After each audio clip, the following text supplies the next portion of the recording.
right, good afternoon, everybody. My name is Mariama Baji. I just finished my junior year at the Macaulay Honors College at Hunter College, where I am studying public health. Thank you. Where I'm studying public health and public policy.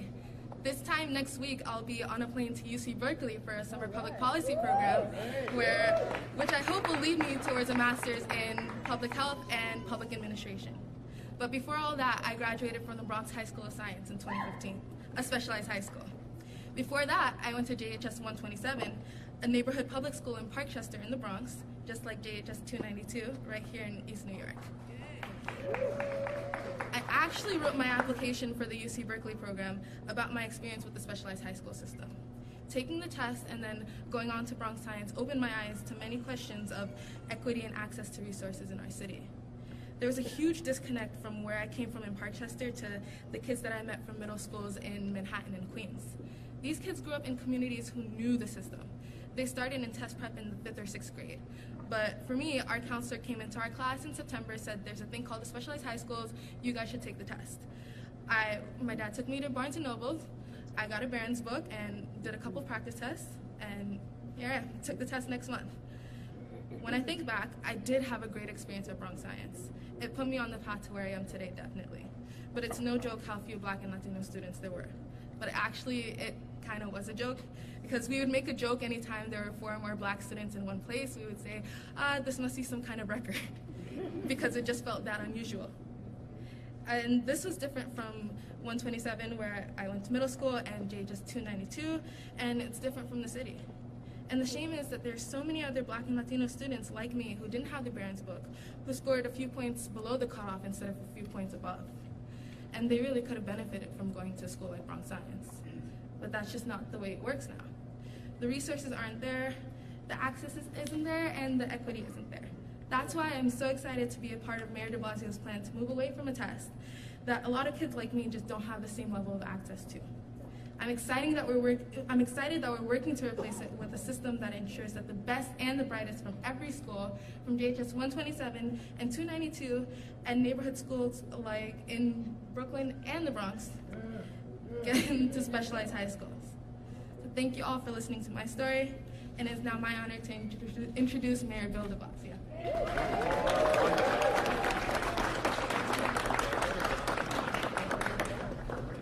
Now, there is a leader of the future, everybody. Mariama, I want to really thank you. You spoke very powerfully, and I think that says it all. You can tell immediately with her strong voice and her intellect what immense potential Mariama has, and what if that day she didn't get that book for test prep, and how many people like you never get that book. Just like you said, how many wonderful kids never get to experience the opportunity they deserve because of a system that's broken. So I want to see a lot more Mariamas going to our specialized high schools. Thank you.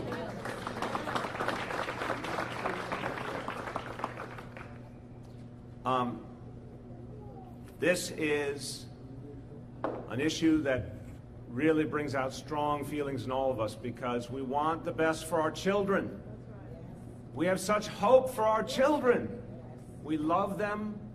We cherish them. I talk to parents all over the city. I talk to grandparents all over the city. Number one thing they think about is helping their children to get the best education possible. It's our job to make sure that's a reality. Can't do it with the status quo. This status quo is broken. We have to make a major change. We have to make sure the very best high schools are open to every New Yorker. Every kind of New Yorker. They need to look like New York City.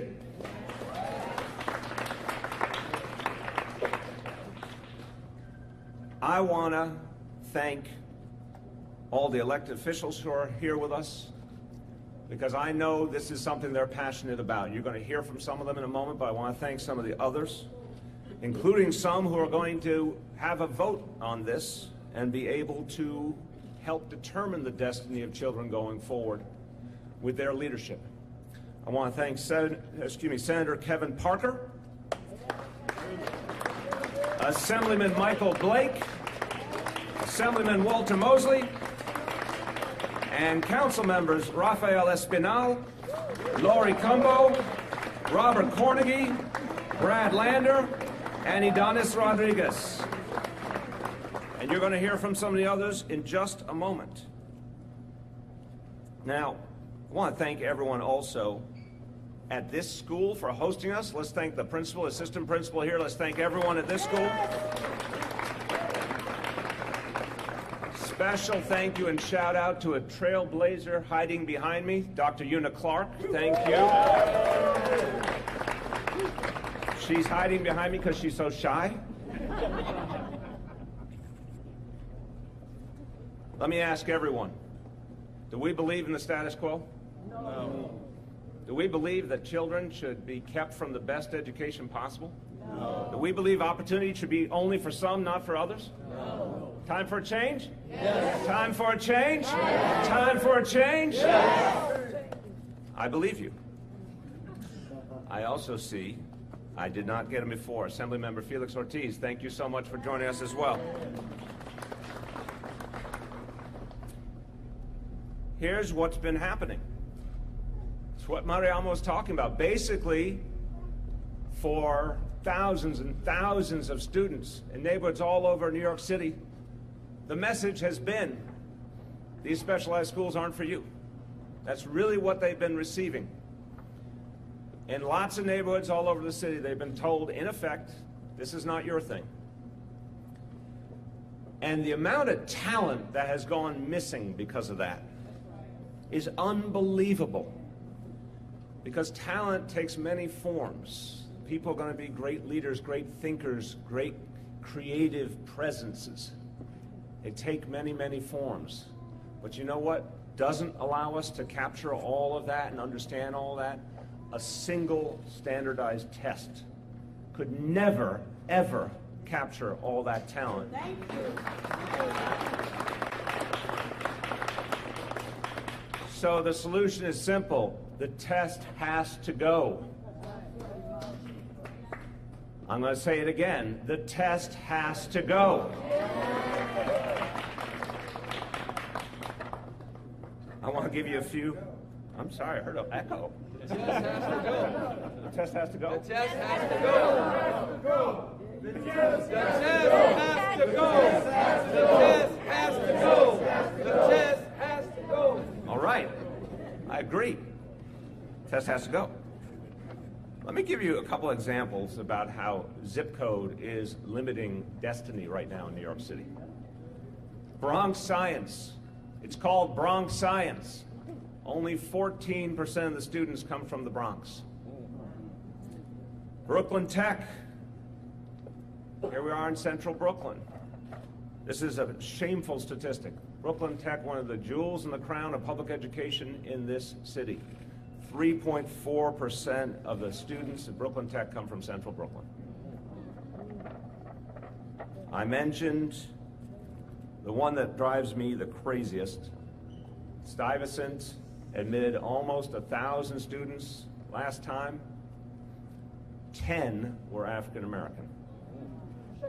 1%. 1%. Under 30 were Latino. 3%. In a city that is majority African American and Latino. It just doesn't make sense. And it doesn't make sense because of what these schools mean. They are the proving ground for our future leaders. Unless we believe our leaders should only come from certain communities, we cannot have our most prestigious schools available only to some and not to others. So we have to fix this. We have a plan to do it. And I'm going to speak, and the Chancellor's going to speak, and then we're going to hear from the sponsor of the legislation that will make all this possible, Assemblyman Barron. But let me tell you, we're going to act right now with the way that we can act, with the tools we have right now with the Discovery program. We are going to use that program in a new and aggressive way to make sure that 20% of the seats in our specialized schools immediately go to kids from disadvantaged communities.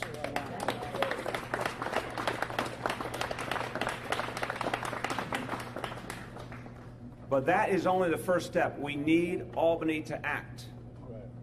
We need Albany to act and pass the legislation that will actually create fairness and get away from this one broken test and actually look at something a lot of us up here really, really believe in. We call it multiple measures.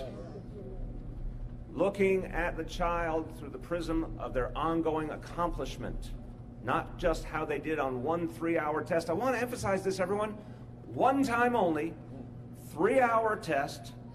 You walk in, you take it, you walk out. It doesn't matter if you're having a good day, a bad day, if you're sick, you're not sick.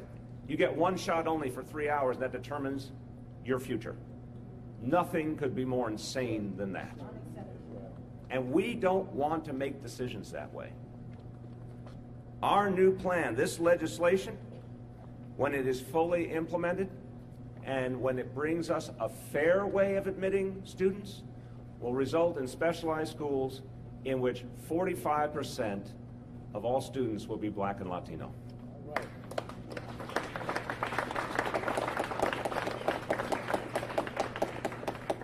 Now I'm just going to jump ahead because I know what I'm going to hear.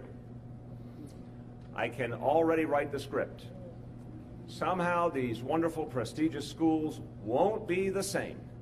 They won't be just as good if they look different. By the way, anyone who's thinking that, that's an un-American thought. That's an unfair thought. That thought does not conform to the values of New York City. Because beauty and intelligence and strength comes in all shapes and sizes, all colors, all genders.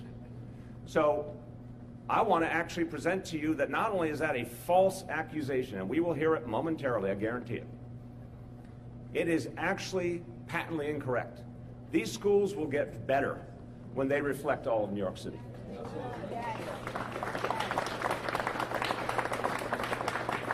Because so much talent is being locked out right now. So much talent is being missed because of a broken system.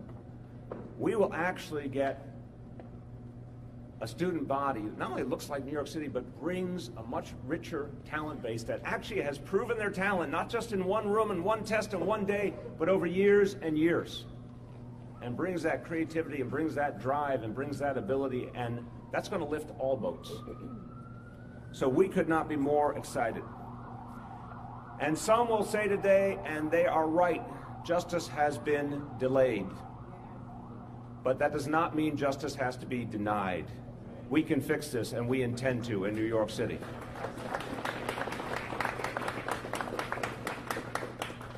A few words in Spanish. Estamos viendo una enorme injusticia en las mejores escuelas secundarias públicas de nuestra ciudad. El examen único de admisión deja fuera a demasiados estudiantes afroamericanos y latinos en demasiados vecindarios. Es por eso que hoy decimos, es hora de eliminar este examen y empezar a crear un mejor futuro para todos nuestros niños. It's time to get rid of this test and create a brighter future for our children. With that, I'm going to now introduce someone who's devoted his entire life to making sure every child had educational opportunity. Every child gets equity and excellence. Our Chancellor, Richard Carranza.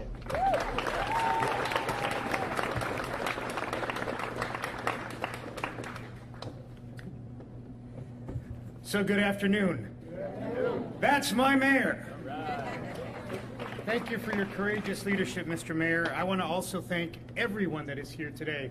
All of our elected officials, our parents, our students, my fellow educators. Thank you for being here. I also want to thank the staff here at JHS 292 for opening their building this Sunday, and I want to particularly thank Principal Edwards, who had an engagement with his family and made arrangements to be here, and our AP Mitchell. Thank you for being here as well. And Mr. Mayor, I want to point out one student from this school who is a 6th grader, Alexa, sitting right in the front, who is on her way to becoming a doctor. understand, is excited about these changes because that will allow her to actually realize her dream. So for everyone that is here, I want to thank you for being here. A couple of words. From my experience as an educator, you see I spent over a decade, almost a decade in the classroom as an educator in a school that was very similar to the school that we're standing in now. And what I found that was incontrovertible over those 10 years was that very often the students with the grit, the students with the tenacity, the students with leadership skills weren't always my best test takers. Yet when given the opportunity to demonstrate those skills, when given the opportunity to actually act and be the leaders that they could be, they blossomed. And they didn't need a test, they didn't need 3 hours, they didn't need 4 hours. What they needed was support. What they needed was an opportunity. They never asked to get rid of the bootstraps, they only asked to have the bootstraps so that they could build themselves up by it. So what we are proposing today is not to eliminate bootstraps. What we're proposing today is not to eliminate the boots. What we're saying is that there are ways for students to have multiple pathways to show their brilliance, to show their excellence. And as I've traveled across this incredible city, I'm probably the newest New Yorker in the room. But I will tell you, every corner of our city, whether it's Brooklyn or the Bronx or Staten Island or Manhattan or Queens. I had to give it that dramatic pause for Queens. But everywhere I've been, whether they're proud of their borough, everyone has told me they're proud to be New Yorkers. So how can it be in the most diverse city, not in America, but in the world-class city that is New York City, the city which, on my way here, I looked across and saw the Statue of Liberty.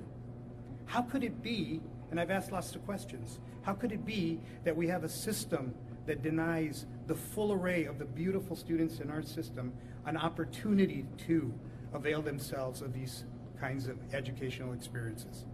Because I'm a firm believer, sir, that either students are biologically, physiologically, or genealogically incapable of accessing these programs, or it's the system that is an obstacle to these students. And do you join me in saying it's the system, not the student? It's the system, not the student. Is it the system, not the student? It's the system, not the student. So we must change that today. And that's why we're gathered together. So to all of our students, to all of those that may be concerned about moving the status quo to a place that is a new status quo, where it is truly open to all of our students, I say to you this: work with us. Join the movement. Be on the right side of history, where you open the doors, where you create more bootstraps, not eliminate bootstraps, where you help our communities actually access and become part of the full array of the beautiful opportunities we have in the city of New York.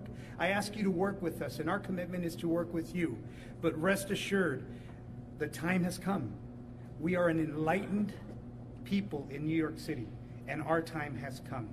And I'm very honored to be here as a chancellor, Mr. Mayor, that will work with you and our elected officials, our union presidents, to make this happen. And the community. Based and grounded in the community. Unas cuantas palabras en español también, porque es importante que cualquier persona hispanoparlante que me esté escuchando reconozca que el tiempo ha cambiado, que las oportunidades que tengamos nosotros para todos nuestros estudiantes en esta bella ciudad, la ciudad más diversa de todo el mundo, la ciudad más bella de los Estados Unidos, Nueva York, que todos los niños en nuestra ciudad van a tener un camino hacia la excelencia.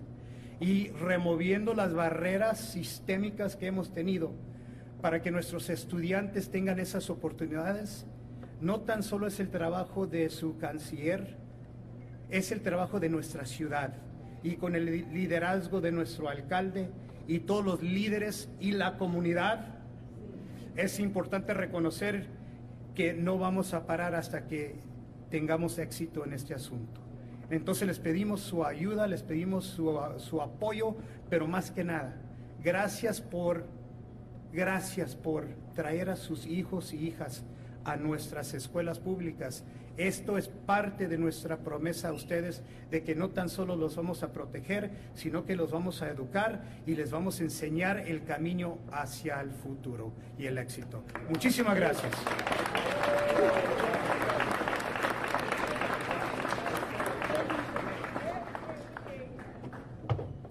First, to the voice of wisdom about the importance of the community being involved. Let me make it even sharper. This legislation won't pass in Albany unless the community is involved. So if you believe in it, you're going to have to fight for it. Are you ready to fight for it? We're going to need all of you. It's going to be a team effort, and I want to introduce the sponsor of legislation. Before I do, just a special thank you and shout out, because someone is here is another great example of what happens when you actually provide opportunity. He is a proud son of East New York. He ended up going to some institutions, Harvard, Yale, all those kind of places. And for 4 years, he was our deputy mayor and helped to make pre-K a reality in this city. Richard Bury, where are you? Thank you so much. There he is. So that's what happens when you give someone opportunity. Great things happen for all of us. Now, I got to tell you, someone has to lead the way and blaze the trail. And this can only happen, these changes can only happen with legislation through the state legislature. And I want to give Assemblyman Charles Barron credit. He saw this as the priority it needs to be. He put forward a vision of how to right what is wrong. And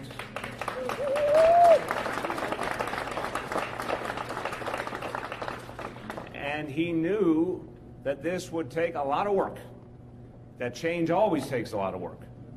But he believed it would happen and it must happen, and I want to thank him for his leadership. Assemblyman Charles Barron. You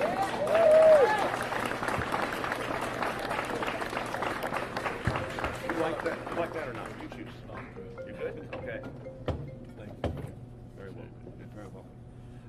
You know, I don't do anything without my queen, so I'm going to allow Councilmember Inez Barron, who's 36 years she spent in the education system, retired as a principal, and was a master teacher. So whatever credit I get for this, I got it at home. There you go. Learned at home. I'll take it. Thank you so much. Wow, this is great. Good afternoon. Good afternoon. And I want to say it is Sunday, so I give honor to God, who's the head of my life, and to whom I look each and every day to protect me, direct me, correct me, and favor me.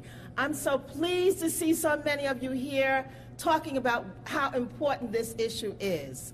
I want to say to the Chancellor, when we had our interaction at City Hall, I asked you about the single test admission criteria for specialized schools, and I was so pleased when I heard your answer, because the Chancellor said no. He did not believe that there should be one single test for admission. So, you know, I'm still trying to figure out really the totality of the Chancellor, but that gave him up a little points, a couple of points in the measure. But, you know, it reminds me when I was teaching, I had a 6th grade class, students were going on to 7th grade. And there was a student who had done well all year but didn't do well on a particular test. And so the school that she wanted to go to, the junior high school, was reluctant to accept her. I called my buddy who was the principal there, told him of her great talents, her ability, and he said, okay, Inez, based on your recommendation, I'm going to take her in.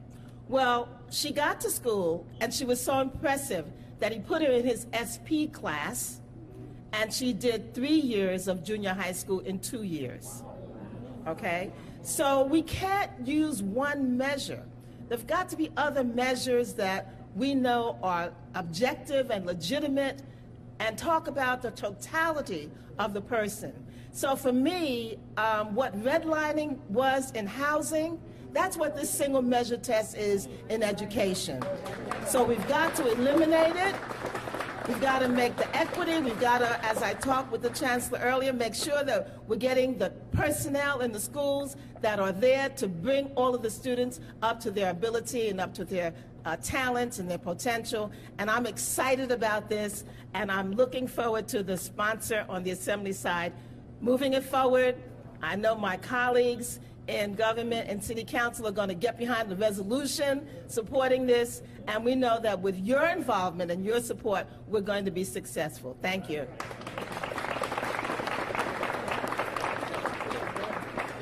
Almost as tall as the mayor now.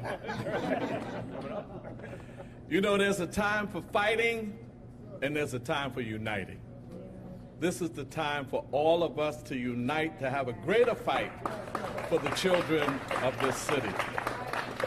And you know, it's often said, when you do the same thing over and over again, as they define insanity, and you get the same results and keep doing it, that's insanity. So this brings about that change that we're talking about. I want to thank my chief of staff, Ms. Viola Plummer, who I consult with so much. Stand up, Viola. You know, who I consult with. The people that I had to be on the phone day and night with on this. I want to thank our district leader here, Karan Allen, for burning his air and making sure that I get this thing right. And Omawali Clay, who's taking pictures in there, who works in my education person for my wife's office. I want to thank you because it takes...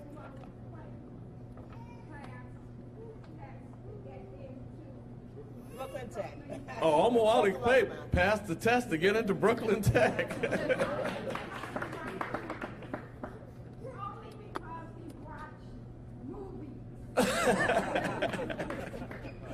So we want to thank all those who were really, really very helpful in this locally and the staff. And I want to thank all of the local people here in East New York. Give East New York a shout out for all of the work that we do in our community. East New York is on the rise. I want to make sure that I thank all of them. And Mayor, I have to thank Simonia Brown. Simonia Brown, poor Simonia, she had it rough. She had to deal with me, the mayor's folks. She had to deal with the assembly.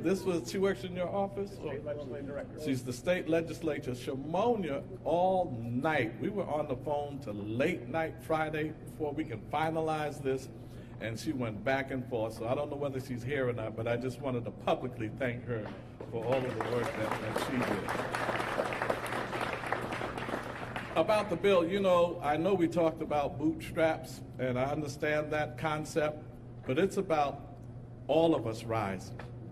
So when an individual, quote unquote, makes it, you have not made it until all of us make it. Until all of us make it. So while I support these specialized high schools, we don't want to create a kind of elitism amongst them, a class division. So those who are bright and go to the better schools and they become more of an elite class in our community, we're trying to go against it. Everybody has class. Everybody in our community has class. And we want to make sure that you come back and take care of the people in your community. Don't go to school just to get a good job for yourself and buy a home and live happily ever after. You should not be happy and settled until everybody is getting a fair share of the billions of dollars that's in this government. As far as my colleagues are concerned, I want to thank particularly Senator Parker, who has the toughest job. He has to get it through the Senate. So we got to get behind Senator Parker, give him another big hand clap so we can get it through the Senate. I want to thank, in her absence, the chairperson of the Education Committee in Albany, Kathy Nolan. Kathy spent a lot of time on the phone with us, and Kathy wanted me to let you know that she is with it 100%. She's going to vote for it. We have to get it through the Education Committee, then after the Education Committee, the Ways and Means Committee, and then Rules Committee, and then it gets to the floor. So that's the journey that we're on. With all of my colleagues that were mentioned already, we really appreciate the fact that we're all going to unite on this. I spoke to the Speaker, Speaker Carl Hasty. He likes it as well. He said he'd be glad to sit down and help us with this as well. So we're going to have a lot of support in the state, but we have a little amount of time this year. We have about 2-3 weeks left for a session. We got to get on the case, because like Brother Benson said, it's about the community putting pressure and saying that this is something that we want. I want to thank the mayor. You know, as I say, there's a time for fighting, and we do fight. And there's a time for uniting. He is right on this one. He is right on this one. Did anybody take a picture of that?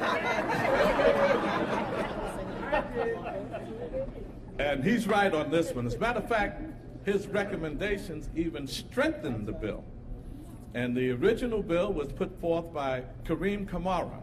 So let's give him a good hand clap. When he was in the State Assembly, then I carried it after Kareem. I believe in giving credit where it's due to Kareem Kamara, and then the mayor's recommendations. So you know the beautiful thing about this, there may not have been a single person out of this school that got into one of these specialized high schools. And if there were 1 or 2 or 3 or 4, with this bill, 10? Good. Oh, excuse me. All right, 10.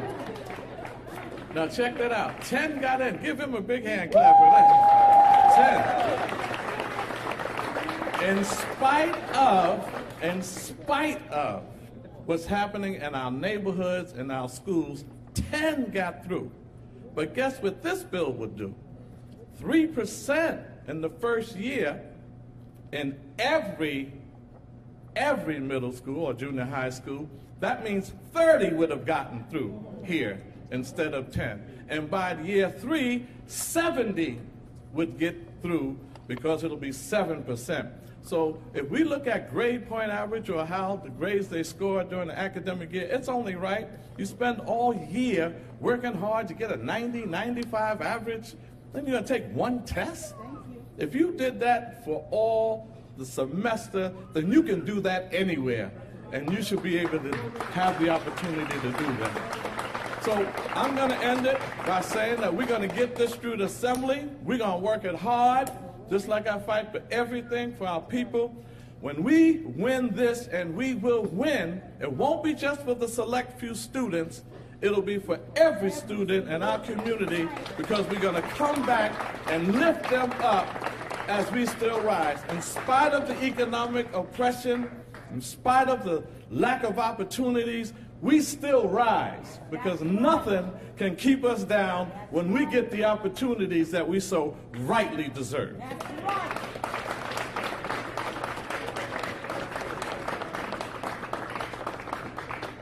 Thank you very much, Assemblyman.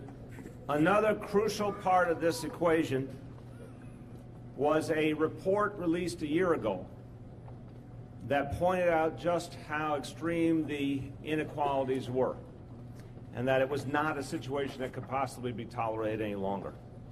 And that report played a crucial role in the thinking of this administration as we shaped this proposal.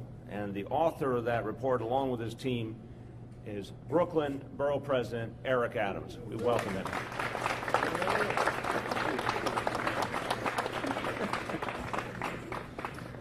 Come on, show that prince. Come on. It's an African tradition to raise the baby. Let's raise this beautiful baby here.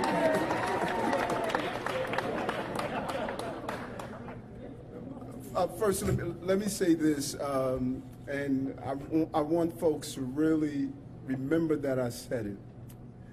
That those that are saying we're unsure of the certainty and the jury may be still out on the chancellor, I must be in a different courtroom, because I know the energy and spirit of this chancellor, and you are going to see the needle move in a direction beyond belief under his watch. Let that baby stay. That's an indicator of how well we're doing when we hear the sounds of our children. We know we're doing well. This chancellor is going to push this system in a direction that's unimaginable.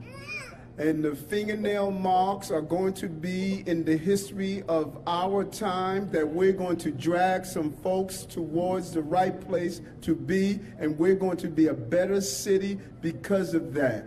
There is something good going to happen in this city because of this chancellor. This chancellor is the real deal, the real deal. Trust me. Well, I've spent many years of watching those. When you shake their hands, you have to count your fingers. This is the real deal of the chancellor, and he's going to push the envelope. Folks are going to be uncomfortable. There's going to be a level of discomfort, but in discomfort is growth. It is comfort that does not allow us to grow. Great initiative. The real test is not the exam that our children will take when they sit down in the sterilized environment of their classroom. The real test is our ability to get rid of the test. When we do that, then we have really passed the examination. And if you're going to go to battle, there is no one better to fight on behalf of their community than the warrior himself, Charles Barron, taking this to the assembly and pushing this through the assembly. And the dynamic energy and fortitude of Senator Kevin Parker bringing it together, that partnership of moving this through the dynamic. But we cannot forget not only a physical giant, but an intellectual giant. What Robert Carnegie did, he saw the lack of specialized classrooms and seats in his community in Bedford-Stuyvesant. And he took an unpopular position, but it was the right position. And he stood firm and tall on that. And we need to acknowledge what he did. He forced us all to re-examine. He came into my office and said, Eric, we need to do a task force and hearings and hear from people. Robert, thank you so much for what you did and what you participated in happening. So the doors to specialized high schools, leave that baby, let him cry. The doors to specialized high school are the gold standard of the city's best in public education. We must ensure those doors are widely open and ensure that it's equalized across the entire city. Expand the seats, not take away from the seats. Utilize the good programs to find those who have the ability. Lori, if you remove that baby, I'm going to be upset. Please leave that baby here. Part of the problem is that we have all of a sudden don't realize what makes us great, and that's the crying signs of our children. We must be energized about having our families together. There's nothing wrong with a baby crying. There's everything right with a baby crying. That's what it's about. And so as we move forward, we want to say this is the starting place. We must identify where our children are divided and go after that divide and make sure that we equalize and everyone can have the opportunity. We have 3.5 more years with a mayor that gets it. Brick after brick, stone after stone, this mayor has removed from the walls that prevented people from moving from a state of where they are in historic poverty to a place of opportunities. Don't get caught up in all of that madness that you're reading and distraction. We're safer. We're building more affordable houses. For years we tried to get rid of this darn test, and we're finally getting rid of this test. We're finally allowing our children opportunities in education. 3K, pre-K. Free legal services for indigents and those who have to go to civil courts. Issue after issue after issue, you're seeing them dismantle. And people want to focus on what color tie he wore. I could care less about the tie he's wearing. I'm more concerned about the changes he's making. Stay focused on what you're doing. Let's keep moving this agenda forward. Don't be distracted. But all this other madness that's going on, people with personal agendas that go to funerals and degrade the body of the person in the casket attacking you instead of dealing with the real issues that's happening in our city. Let's move the city forward and keep doing it in the right way.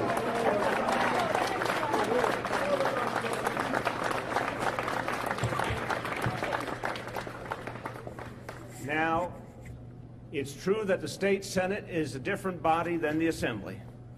And there will be important work to be done in the Senate.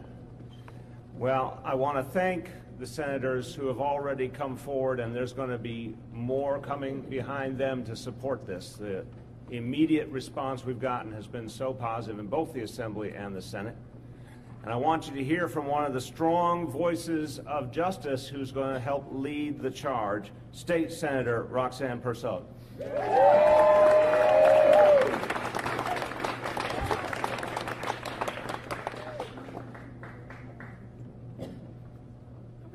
Tall up here. Good afternoon, everyone.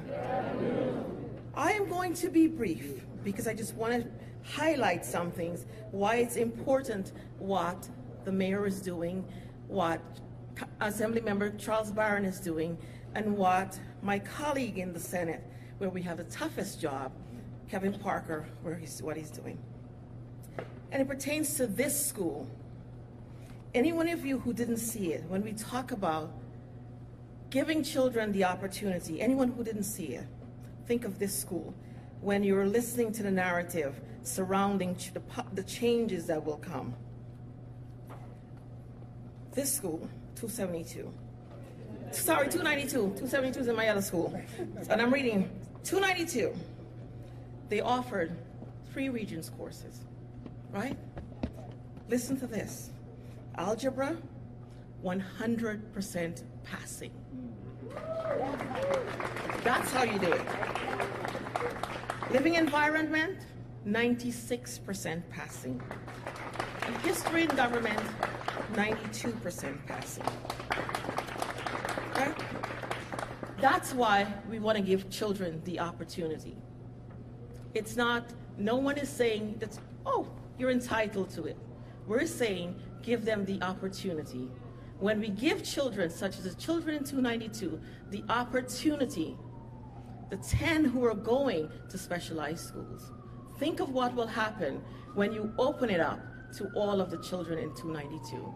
Think of what will happen to all of the children across inner city New York City.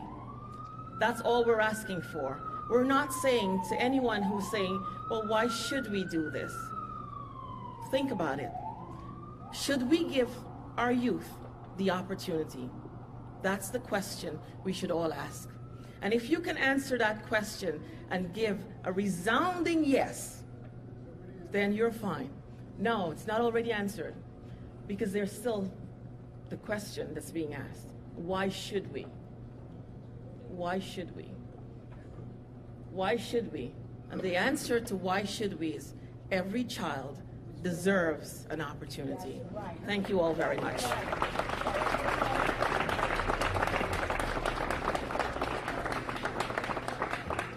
Now, I want you to know that in communities of every kind, there are people who believe that bringing everyone together is in all of our interests, that diversity is in everyone's interest, that giving every child an opportunity is in everyone's interest, that getting rid of a single test, I don't care what income you are, what ethnicity you are, getting rid of a single test is good for you and your family, because a single test is inherently unfair. There are people in every community fighting for these changes. Some of the most dramatic efforts have been made in Community Education District 3 on the west side of Manhattan. And there have been some people who really showed strength and courage in saying, yes, change takes effort. Change means some people will feel uncomfortable, but change will make us better. One of the strongest voices has been Councilmember Helen Rosenthal.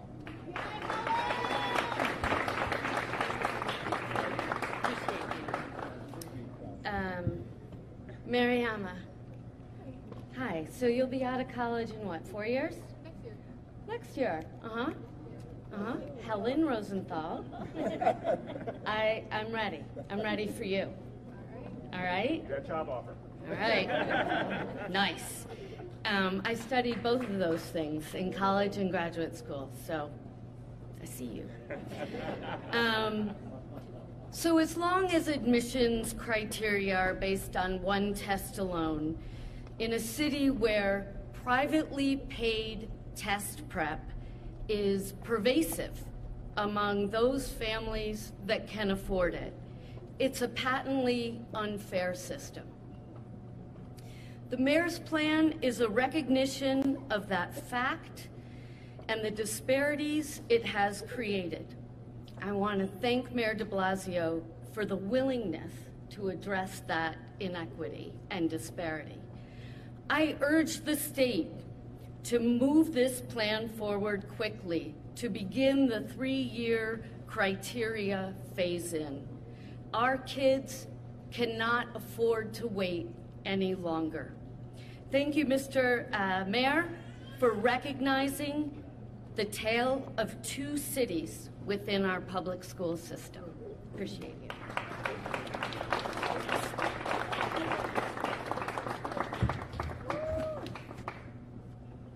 I've had many conversations over the years with people who cared about equity in education. I don't think I've had more conversations with anyone than Michael Mulgrew. And remember, long before he was a well-known figure in this city, he was a career and technical education teacher, and someone who was at the front line and saw all of these issues through the prism of real kids that he knew and he taught and he wanted the best for. So he has a burning passion for creating more fairness in our education system. And when we reached out and said, Michael, we have a way to finally fix this, he was the first to say, where can I sign up? I want to introduce the president of the UFT, Michael Mulgrew.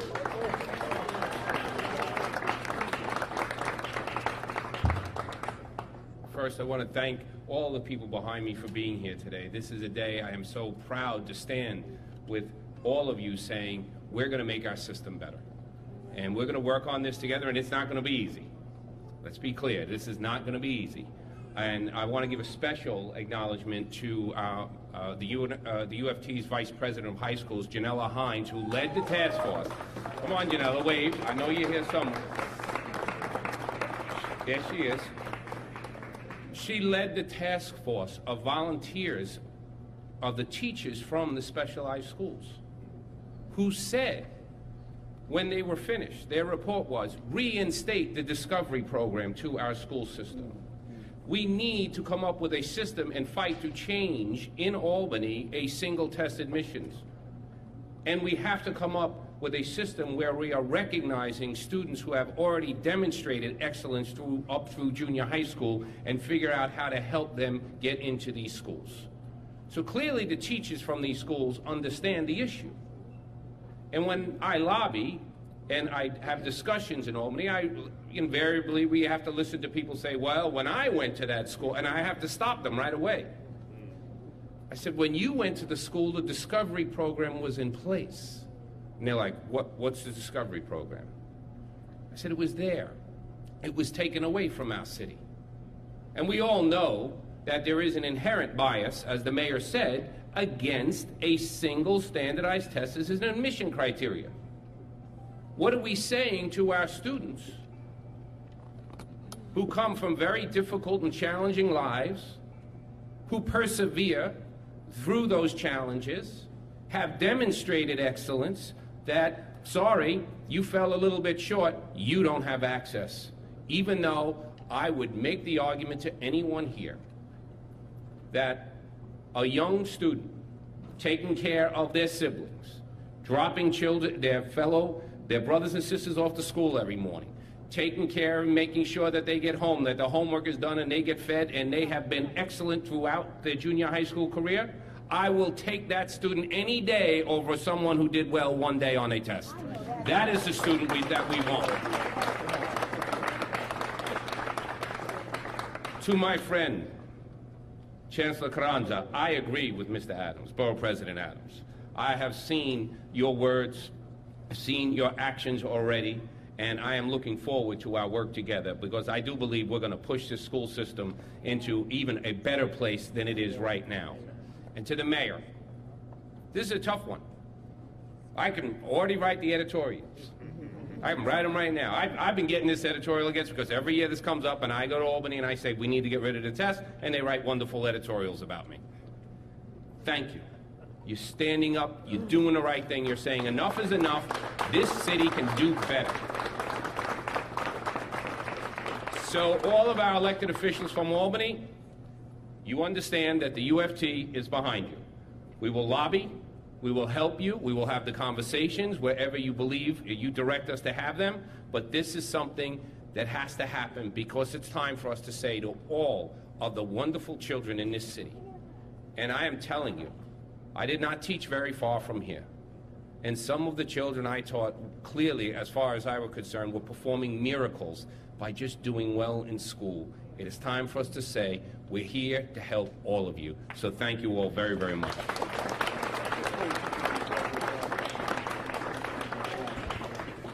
Our last speaker is particularly distinguished, proud son of Brooklyn, and one of the true consciences of New York City, President of the Community Service Society, David Jones.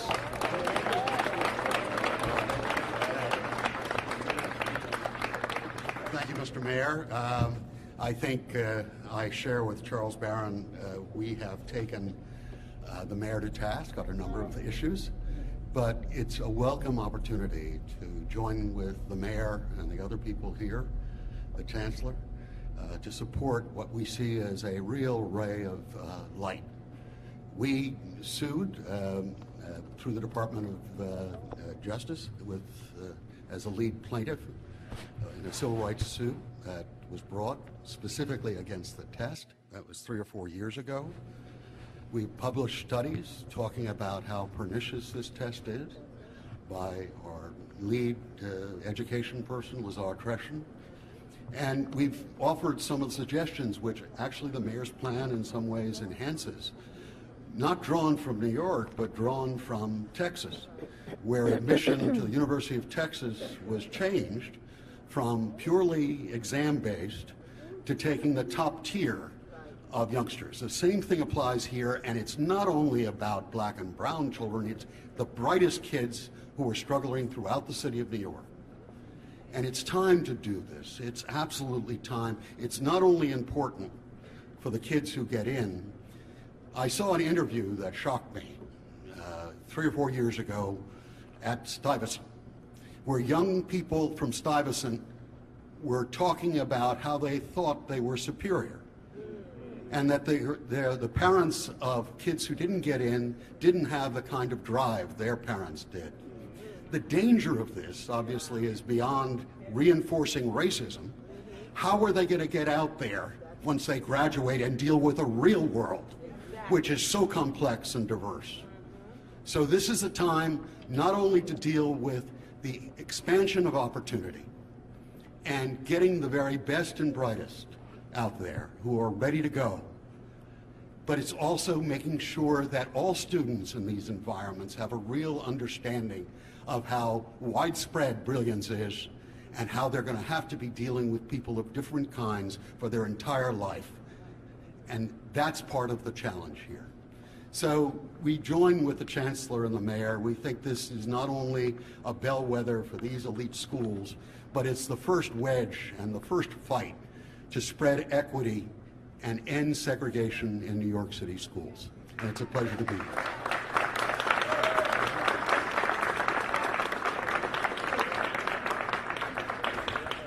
As we turn to media questions on this topic, I just want to echo that last sentence from David, how widespread brilliance is.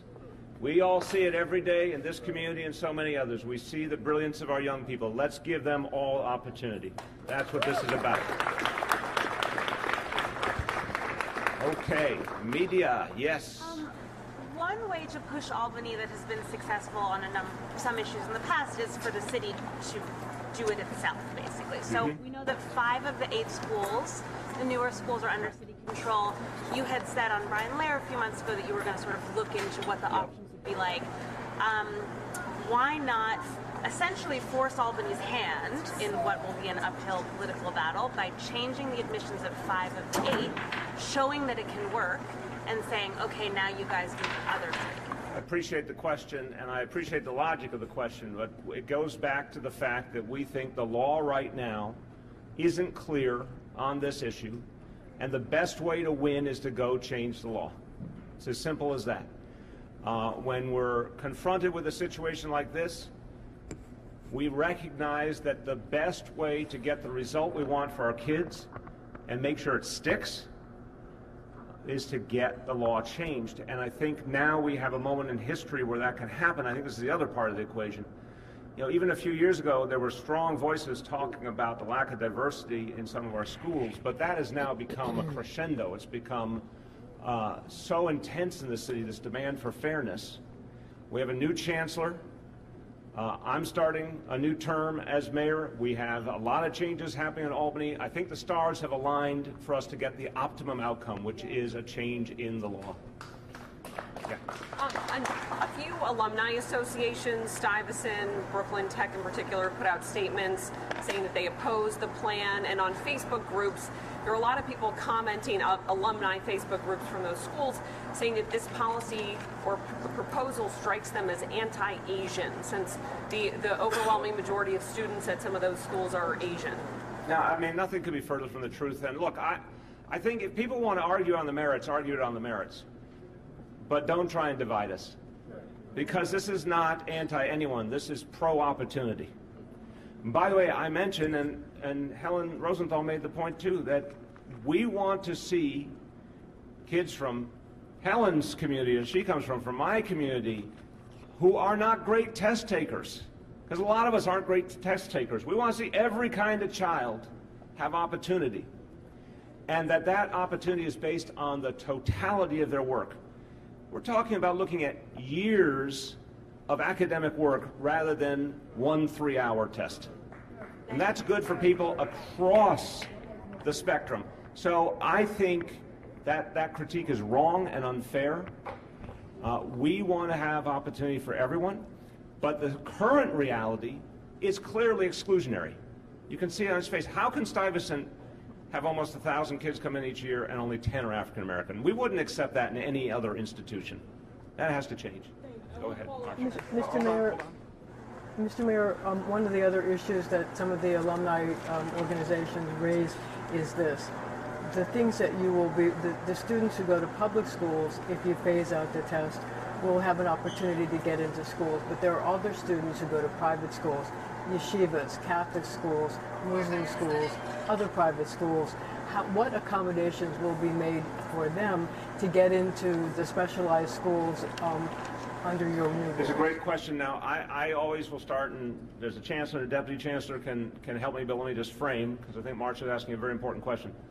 I don't know the percentage of kids overall in the specialized schools who come from non-public schools, so I will get educated with this answer too. But obviously we want to create fairness for everyone. We don't believe in a single test for anyone. It doesn't matter what kind of school you come from. We don't think a single test is a good way to make a decision that will determine the rest of your life. So in terms of Chancellor, Deputy Chancellor, who's got it? Deputy Chancellor. Deputy Chancellor Josh Wall.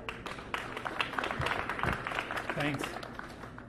The way the plan works is that when it's fully implemented, we'll admit roughly the top 7% of middle school students from across the city, from each middle school, and that will leave some space in the specialized high schools, about 7% of the incoming class, for other qualified students coming from independent and non-public schools.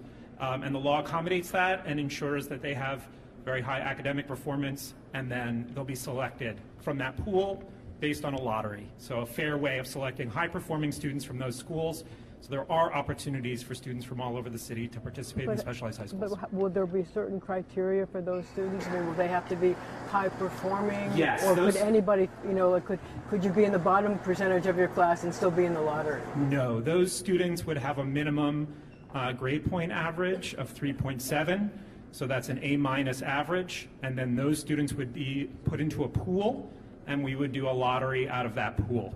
And so would the same criteria be for public school students too? They'd have to have a 3.7 grade point average to get into schools as well? The public school students operate according to the plan that we laid out, and that was laid out in the legislation, which is that we're going to essentially put together a combined ranking of students based on their rank within middle school on their core course grades and the state exam results. We will do the ranking, and then we will admit, based on that rank, in the first year the top 3%, second year top 5%, third year top 7%. Thanks. Yep. Yes. Hi. Thanks for explaining. There are also a lot of parents and alumni and others who are concerned that, unfortunately, there's a very wide gap in the preparation of students in some city middle schools versus other city middle schools, and that you'll be doing a disservice to the students who could be coming very unprepared, doing a disservice to the school and doing a disservice to the students if they struggle. Yeah. Can you talk about that? Absolutely, and I disagree with the assumption, not your assumption, but I know people are saying that. That's what I referenced in my remarks, so I'll start, and if Chancellor, Deputy Chancellor wants to jump in. That's a red herring if ever there was one. If you talk about the top kids in each middle school, you're talking about kids who are talented and have proven it over years. As the Deputy Chancellor said, there is a second factor, which is a universal one. Every student takes the state exams in math and in English. It's not a, right now with specialized high school, it's a small number of students in the scheme of things that take that test, and it's one test and it's a separate reality. But everyone takes the state exams. So that gives you a universal measure. So you're combining the two. It's two standards that have to be met. But I want to tell you, having visited middle schools all over the city, there are brilliant kids in every one of our middle schools ready for this opportunity. You got something? I want to get to my colleague's question about the Asian students who have been really successful under the current system, numbers-wise. The issue is also that a lot of them are eligible for school lunch. And so it's also a question about, is there any chance under this 20% with Discovery that there's going to be less seats for lower income Asian students? No, lower income Asian students will also benefit from the Discovery program being expanded. There's no question about that. Other questions on this? Media questions? Just want to make sure we're doing media. I think I've met you before. That you said 10 kids from this school have been accepted for next year. If the 3% rule was in place next year, it would have only been 7. And 3 kids from this school who are now getting their tickets punched would be excluded. So there will be winners and losers in this. And a school like Mark Twain, which has a lot of smart kids, would be capped at 7%. Isn't the concept, as the young lady said, get a Barron's book? Obviously your son prepared somehow, he did well, he got into Brooklyn Tech, he's up at Yale. Isn't it preparing every kid, getting every kid a Barron's book, and not excluding kids who are otherwise qualified? The kids who are in the top 8% at Mark Twain would be shut out. Okay, I'll start and then others can join in. First of all, I don't want to assume how the formula plays out, because as you heard, it's a combination of grades and the state exams, and it phases in over several years. So the real question is, when it's all phased in, what will it look like in a variety of schools? And that's some of the modeling that has been done by the Department of Education, and we believe it will be much more representative. But the fact is, we need to ensure that there is not an artificial barrier to admission, which is what exists now. The Chancellor put it very sharply. Unless we argue that somehow these kids are inherently not qualified, there's something else wrong. And we all know up here there is something else wrong. The test has created a de facto barrier to admission. It has been the X factor. It's been the reason why so many good kids didn't get in. And we want to right that wrong. We're also going to keep expanding high-quality options. And I have, in our conversations, I've directed the Chancellor to come back with a plan to allow for more high-quality high school seats going forward, whether it be in specialized schools or other types of highly effective high schools, because we want to keep expanding all of the options. These 8 are not the only great schools in this city. By the way, my daughter also got into Brooklyn Tech and rejected it and went to Beacon because she thought it was the better school for her, and it turned out to be great for her. There's a lot of other great high schools. We want to make sure there are as many specialized seats as possible, but we also want to strengthen a lot of those other great programs, and that's what the Chancellor will be working on. Okay, well, I'm glad. Got instant approval. Yes? Clarify a stat. You said that in the case of Bronx Science, 14% of the students are from the Bronx. In the case of Brooklyn Tech, 3.4 from Central Brooklyn. Central Brooklyn. Do we have the number for all of Brooklyn? We can get you that. I don't have that handy, but we'll get you that for sure. If you just follow up with the Deputy Chancellor afterwards. And I just want to say, everyone, in addition to the fine work of the Assemblyman Barron and his team, he does a great job of giving credit to all his teammates. I've noticed that. I appreciate you for that. I want to say that Deputy Chancellor Josh Wallach has done a lot of the important work here to bring this proposal forward. So, I'm sorry if you're media, let's do media questions. Anyone media who hasn't gone? Hi, Christina with Chalkbeat. You've had 4 years to propose or to push more strongly for these changes, and you mentioned in your comments some people will say this is justice delayed, and they're right. Can you talk about, you also talked about the stars aligning a little bit. Yeah. So why now, and what's different? Because a lot of things have changed. If you go back to my platform in 2013, I called for this change. And it does not shock you, I'm sure, that in the different dynamics we've had with Albany, it did not look particularly possible. Also, we had some other big fights we had to fight and win. We had to fight for pre-K, we had to fight for mayoral control education, among others. But the stars have now aligned. I got a new mandate from the voters. I got a new chancellor who is focused on social justice, to his credit. This is one of his #1 priorities. The movement calling for greater diversity in our schools has grown intensely in the last few years. This is now a front-page issue, and that helps.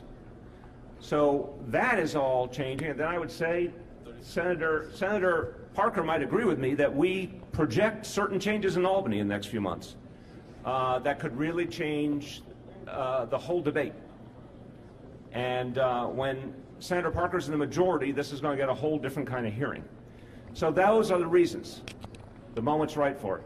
Marcia? Mr. Mayor, I just wondered if the weirdness that's going on in Albany right now in the Senate, given the fact that there's this 31-31 split, may delay the change until after November. Look, we're hoping against hope for an opening right now because there's a lot of support in the Assembly. And again, the time is right in terms of the public debate.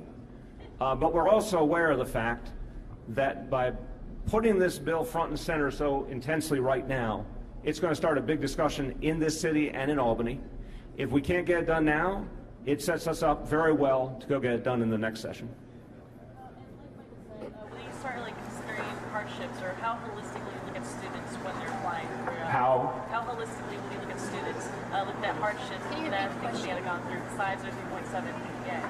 Well, okay, I'll start, and Chancellor, Deputy Chancellor. I mean, we think this is a much more universal and fair approach. So in terms of recognizing hardship, I think inherently this does that. If you say we've got 600 middle schools, and right now only about half of them are represented in our specialized schools. By definition, it gets back to the point that Michael was making.